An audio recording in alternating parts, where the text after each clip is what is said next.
Hello everyone. Today I will give additional arguments in favor of the fact that oil is spent turpentine. But before that, I want to say that about a year ago, I could not even imagine that I would analyze the composition of oil and come to such an unexpected conclusion. In general, I was pleased with the reaction of adequate and sensible people, actually a lot. Thanks to the internet, people are drawn to information that is sobering.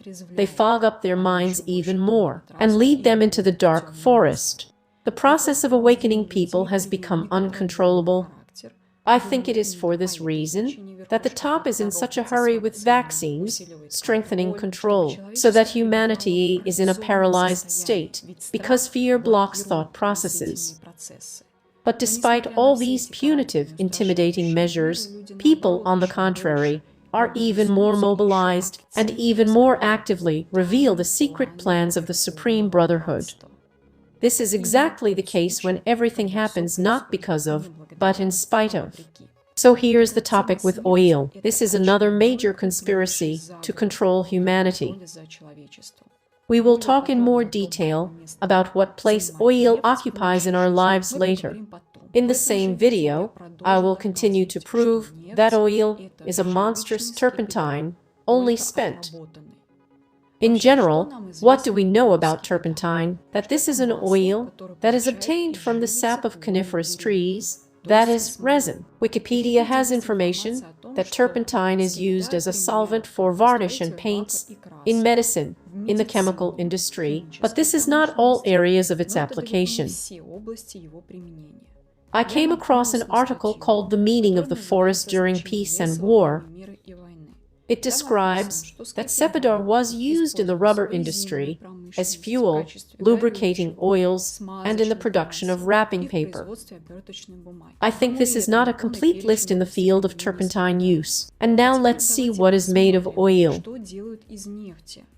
The list is quite impressive, more than 50 products. So, look, they produce fuel, that is, diesel, gasoline, kerosene, fuel oil, and we put it on. Here, please, are medications such as aspirin, antiseptics, antibiotics, anti-tuberculosis drugs, gastrointestinal medications, sedatives. Yes, the list is big enough. We can safely say that the vast majority of medicines in our pharmacies are petroleum. Then we don't put it further. These are rubber, solvents, lubricating oils. That is, oil is used to produce the same products as turpentine. It can't just be an accident or a coincidence there. It is also interesting that oil has a pronounced disinfecting effect.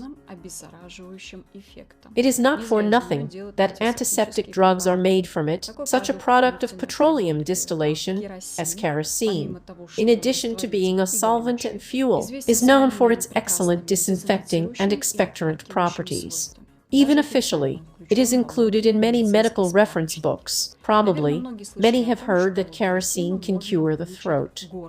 That's right, because this is the same turpentine, which has powerful antiseptic properties, only it is spent and distilled. There is a book by Olga Belyukova called Tar, Kerosene, Turpentine. In it, the author talks about the healing properties of these three products. Why tar, kerosene, and turpentine? Yes, because you can safely put an equal sign between them. Tar and turpentine, however, as well as kerosene as it turned out, are obtained from resin, which has a pronounced disinfecting, healing property, so all the means obtained from it can be safely used for treatment. Only kerosene first needs to be cleaned, which is understandable, because this is also part of working out with harmful impurities. By the way, about harmful impurities, metal compounds, mainly vanadium and nickel, are present in oil. Where do these impurities come from in oil? To answer this question, you just need to turn on banal thinking. Metals in oil depend on the mechanism that turpentine lubricates, and with chemistry, we know that metals are quite active in chemical reactions. If they are in the composition of oil, then there was contact with a metal structure. On this basis, we can easily conclude what metals the planetary turbine consists of. In general, nothing supernatural. The same vanadi that we use in the aerospace, defense, energy, please, to you, and the automotive industry. Vanadi is added in the production of steel to increase strength and wear resistance. That is, it is used in anode where heavy-duty metal compounds are needed. As for nickel, it is used for anti-corrosion treatment of superalloys, which once again proves that turpentine is used to lubricate hydraulic structures, because nickel plating is necessary where there is contact with water and moist air. Of course, there are other metal compounds in oil, but Wikipedia is silent about them. Otherwise, we would have found out 100% what the turbine consists of. But even this information is enough to conclude that oil is directly related to a huge metal structure, and its composition is completely identical to that of turpentine, with the only difference that one is pure living raw materials, and the other is spent dead.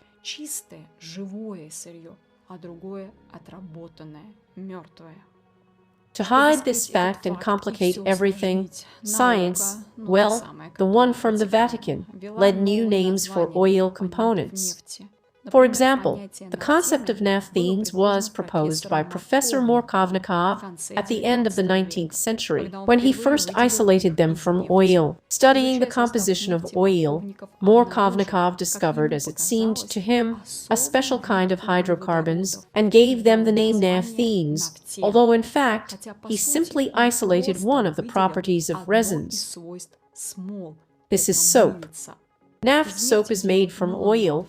Naphthalene soap, which, by the way, is also appreciated for its antiseptic properties. It is used to treat skin diseases. It is understandable, because all the components of turpentine have disinfecting properties. The same story with paraffins. The term paraffin is directly related to oil, was also coined in the 19th century by the scientist Karl Reichenbach.